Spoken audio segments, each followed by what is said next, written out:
निवडणूक लढायची तर अवैध बांधकामे जाहीर करायचे आहे, तसे प्रतिपादन निवडणूक विभागाला द्यावे लागणार. म्हणजे संबंधित उमेदवार, त्याची पत्नी आणि त्याच्यावर अवलंबून असलेल्या कुटुंबात कोणाचेही अवैध बांधकाम नाही असे शपथेवर लिहून द्यायचे.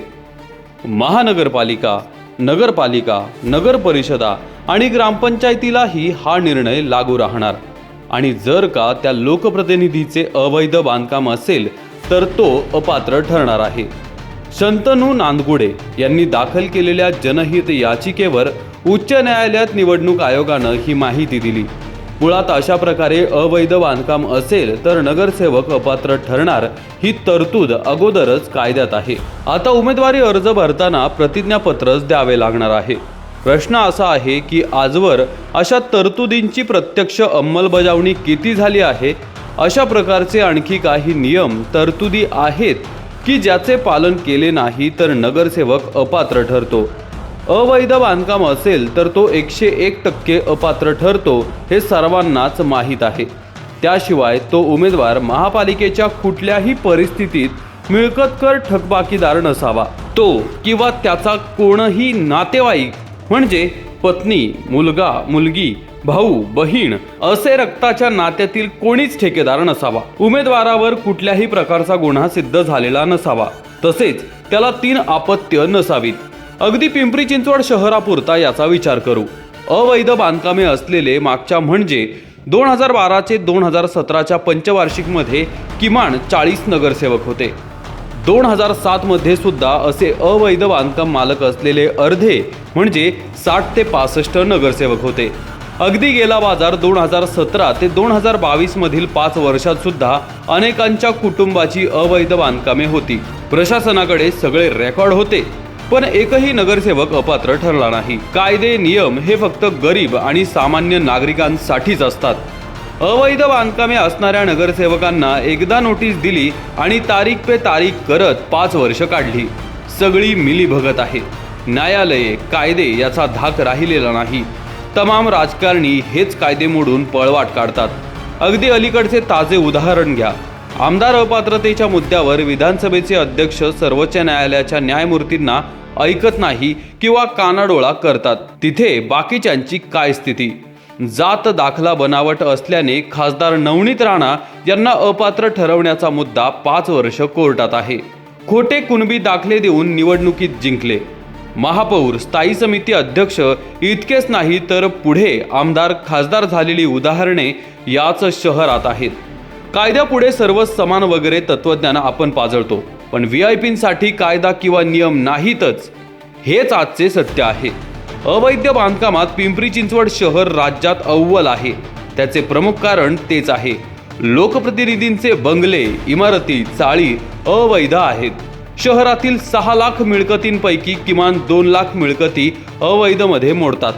1.5 लाख व्यावसायिक आस्थापनांपैकी किमान लाखभर या अवैध आहेत. शहरात किमान 10,000वर पत्राशेडची मोठी मोठी गोदामे, दुकाने राजरोज बांधणारे लोकप्रतिनिधीच आहेत. 5 मजल्याची परवानगी आणि 7 मजली बांधकाम नगरसेवकांच्याच आशीर्वादाने होते. कोणी कोणाला अपात्र करायचे आणि कशासाठी हा प्रश्न आता न्यायालयाला केला पाहिजे. 128 पैकी 100 नगरसेवक ठेकेदार. देवेंद्र फडणवीस मुख्यमंत्री असताना त्यांनी पुणे महानगरपालिकेच्या कार्यक्रमात जाहीरपणे सांगितले होते की नगरसेवक अथवा त्यांच्या नातेवाईकांनी ठेकेदारी करू नये, कारण कायद्यानुसार ते अपात्र ठरू शकतात. प्रत्यक्षात पिंपरी चिंचवड महापालिकेत भाजपची सत्ता असताना 2017 मध्ये 128 पैकी किमान 100 नगरसेवक हे ठेकेदारीत गुंतले होते. भाजपच्या दोन्ही आमदारांचे भाऊ आणि भाचे सर्वात मोठे ठेकेदार होते. स्मार्ट सिटीचे 90% ठेके भाच्यांच्याच कंपन्यांकडे होते. शहरातील 700 किलोमीटर भूमिगत केबलचे काम फडणवीस यांचे मित्र असलेल्या भाजप आमदाराच्या कंपनीला होते. सिमेंट रस्ते, पंतप्रधान आवास योजनेची कामे सुद्धा वाटून घेतली. कचरा संकलन, रस्त्यांची यांत्रिक पद्धतीने साफसफाई सुद्धा नगरसेवकांनी मिळून ताब्यात घेतली. कंत्राटी कर्मचाऱ्यांचे तमाम ठेके हे भाजपच्या पदाधिकारी आणि नेत्यांकडेच आहेत. शहरातील पाणी योजनेत पाणी सोडायचे काम राष्ट्रवादीच्या माजी महापौरांकडे आहे. स्मशानांची देखभाल संरक्षणाचा ठेका सुद्धा नगरसेवकांचा आहे. 7 कोटी रुपये खर्च करून एकाही झाडाची गणना न करता पैसे उकळण्याचा प्रताप भाजप सरचिटणीसांच्या कंपनीकडे होता. कुत्र्यांच्या नसबंदीत खोटे रेकॉर्ड दाखवून 5 कोटी लुटणारी टोळी भाजप पदाधिकाऱ्यांचीच. मोशी कचरा डेपोतील कचऱ्याचे डोंगर भुईसपाट करायचे काम 40 कोटी खर्च करून कोणत्या आमदाराच्या पाहुण्याला दिले ते जनतेला माहीत आहे. नगरसेवक आणि त्यांच्या नातेवाईकांना दिलेल्या ठेक्यांची ही यादी मारुतीच्या शेपटीसारखी लांब आहे. किती नगरसेवक अपात्र ठरले याचे मिळाले नाही, कारण नियम कायदे फक्त सामान्य जनतेसाठी आहेत. गुन्हेगारी टोळ्याच राज्य करतात. गुन्हेगारी पार्श्वभूमी असलेले किती नगरसेवक होते याचे रेकॉर्ड पोलिसांकडे आहे. 128 पैकी 34 नगरसेवकांवर गुन्हे होते.